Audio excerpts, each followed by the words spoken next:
Hello guys, আপোনালোকে চাই আছে ৰবিন ব্লগ ইউটিউব চেনেল।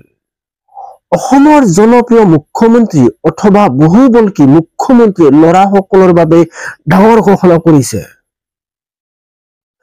তেওঁ কি ঘোষণা কৰিলে?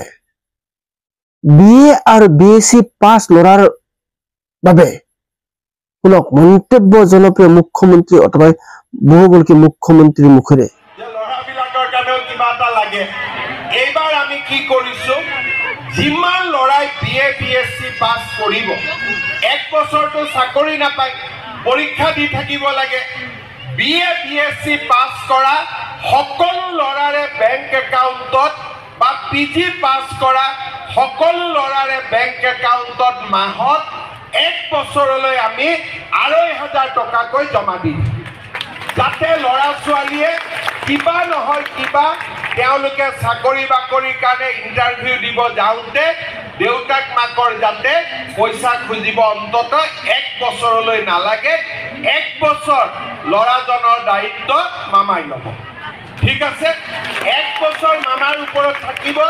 ভগৱানে কৰিলে চৰকাৰী চাকৰি ওলাই আছে। তেওঁ আৰু ঘোষণা কৰিছে অসমৰ শিক্ষিত লৰা ছোৱালীৰ বাবে। মুঠতে জনপ্ৰিয় মুখ্যমন্ত্ৰীয়ে শিক্ষিত যুৱ যুৱতীৰ বাবে নতুন নতুন আঁচনি আনিছে। কি আঁচনি আনিছে শুনক জনপ্ৰিয় মুখ্যমন্ত্ৰী অথবা মামাৰ মুখেৰে। এটা আঁচনি আমি আৰম্ভ কৰিছো, সেইটো হ'ল যে যিবিলাক লৰাই ব্যৱসায় কৰিব খোজে, কিবা উদ্যোগ স্থাপন কৰিব খোজে, তেওঁলোককো আমি ২ লাখ টকাকৈ দিয়াৰ আঁচনি লৈছো। জোনাই সমষ্টিত ইতিমধ্যে ৩০০ লৰা ছোৱালীয়ে ২ লাখ টকাকৈ পাইছে। অক্টোবৰ মাহত আৰু ৭০০ লৰা ছোৱালীক আমি ২ লাখ টকাকৈ দিয়াৰ ব্যৱস্থা কৰিম।